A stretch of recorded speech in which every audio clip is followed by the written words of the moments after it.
Hi, and welcome to my channel, Indara Farms. My name's Steph, and I'm a Cert 4 permaculture student living in the beautiful wheat belt of Western Australia. Recently, I've been struggling with planning for my garden. I spoke about it in a recent vlog that I was going to come up with a better solution to help me stay on track for the next 12 months so that I know what I've got to plant, what I've got to raise as a seedling, and when I'm going to be harvesting food, so I could make full use of my garden and space. So today I've roughly worked out a 7-step program to help figure out how to make that plan happen. So let's get into it. So step 1 is to actually figure out what you want to grow. So to do this, I really sat down and thought about, now what does our family eat? To be honest, I've been guilty of making the mistake of growing food that we don't even really like, or planting the unique things that now we don't know what to do with because we've never eaten it before. So to start off with, I'm going to start to simplify what I'm growing and actually grow what I eat. So step 1, I want you to get a piece of paper and pen and start making a list on the left-hand side of the page, everything that your family eats as far as vegetables go. You can include herbs and fruit trees and things like that, but today I'm mainly focusing on annual vegetables that you're going to grow in your vegetable garden. So you want to figure out your growing zone. This is going to tell you a lot of information about what is recommended to plant when. Now, there's a few ways that you can do this. In Australia, I would recommend going to the Diggers Club website and looking up growing zone. It'll give you a climate map, and in the Australian climate map, it'll show you what your growing zone is. Now, the other option is, if you're like me and you actually have the Diggers Club fruit and vegetable garden book, they have a sowing guide on the inside of their book. Don't do what I did and spend years searching for it. It's actually the cover wrapped around the cover. Yep, it took me ages to figure out that that was where the sowing guide was. Anyway, on that sowing guide, it shows you your map in Australia so you can figure out your growing zone, and it has some fantastic information that is really going to help us plan out these next 12 months. This is a book I have used a lot when trying to plan and trying to figure out what to grow, and just general information about all the vegetables, fruit trees, and herbs you could want. I will leave a link in the description if this is a book that you would like to check out, which I highly recommend. So now you've worked out your growing zone and you know what climate you're in. The next step is step 3. And in step 3, we're going to grab our notebooks again, where in the left-hand column we've got written what we want to grow, and we're going to work out a few things. So on the So What When calendar by the Diggers Club, it has it all written out there, all the information I need. And I'm going to now list that next to the vegetables that I want to grow. And I'm going to want to write down a few things. I'm going to want to write down how many harvest days it's going to take for that vegetable to mature.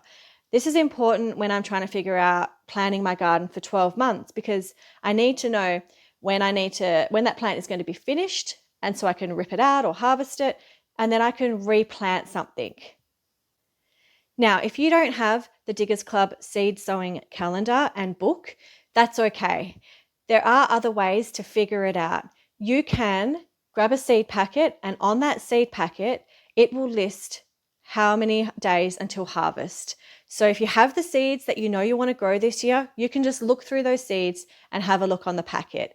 The other option is, again, going to Google. Now, I went to the seedcollection.com.au, which is a seed selling site in Australia, and they have lots of different seeds. And I just typed in, say, watermelon, and I've scrolled down to the bottom, and it's got how many harvest days till that watermelon is ready.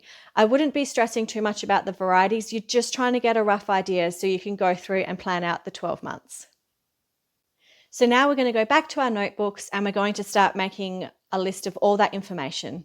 I've done a few headings. So I've got what I want to grow, I've got the days till I harvest information, and then I've got another column of when I'm going to sow it, and I've written down the months. So say if it's like July to December, I've written July to December, and I've also got if I'm going to be raising them as a seedling or sowing direct.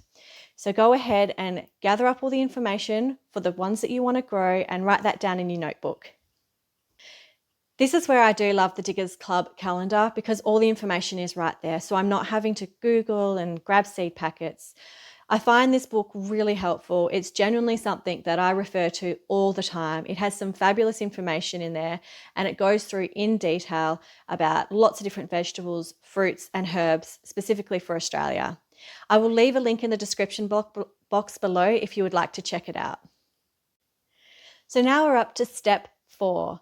And step 4 is I want you to draw out roughly your vegetable garden. So you can do this old school like I did and grab a piece of paper and some texters and draw out on a plan what your vegetable garden currently looks like so that you can start planning for your space.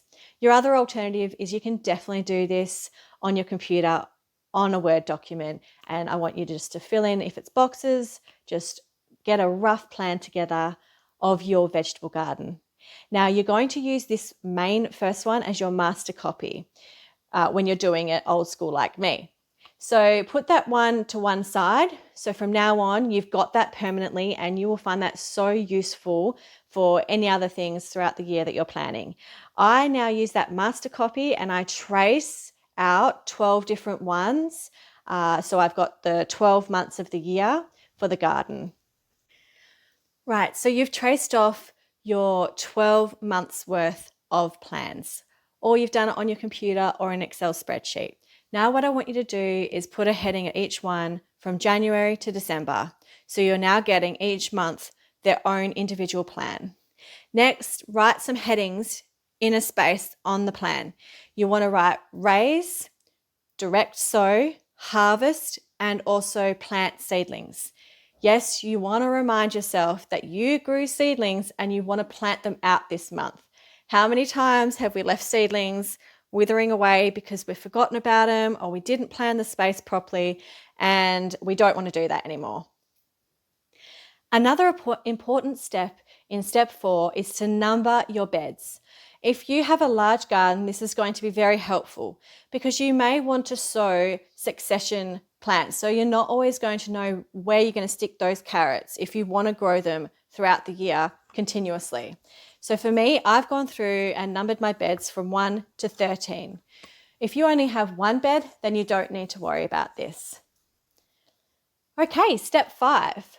Now what we're going to do is we're actually going to start writing on your plan. Now you want to use those headings that we've come up with and you want to fill out the information. So you want to start looking at your list that you made earlier and see for February, let's say, what we are going to raise, what we need to direct sow, and what we are going to harvest. Now you can include any crops that you already had growing and you can put that on your plan. So if you know I've got some potatoes growing, they're nearly due to be harvested, I'm going to write that on my plan and I'm going to make a note under harvest that I've got potatoes to harvest this month. So as you go through and you start to figure out where you want to place things, I wanted to just add, don't do it in Texter like I am. I am doing it in Texter so that you guys can see it on the video clearer. Do it in pencil first. Make sure to also include whatever is growing in the veggie beds right now. Go through and add all of that information. Okay, so we've made our list under our headings. Let's start filling in the plan on the vegetable beds. So we want to have a look at the veggie beds and go, okay, where's some space? Think if you can about what you had growing there previously. You don't really want to grow the same vegetables twice in the same space.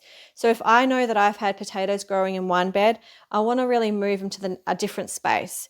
So go through and start writing on your plan for the month that you're doing everything that you are going to plant out that month. Either it's direct sown or raised. Let's just get it in there. Don't stress so much about how many you want to plant or how you're going to sow them. Just make a space on your plan so that you know the carrots are going to go there. The potatoes are going to go there. As you get to planting, you will narrow that information down. Okay, step 6, guys. So we're now looking at the heading that says plant seedlings. Because you have written raised in the month before, you now want to remind yourself, oh, I've got to plant those seedlings out. So say, let's have a look at February. Say I've written, I need to raise cabbages. Well, I want to make a note on my March plans that I need to plant out those cabbages and which bed I'm going to put them in.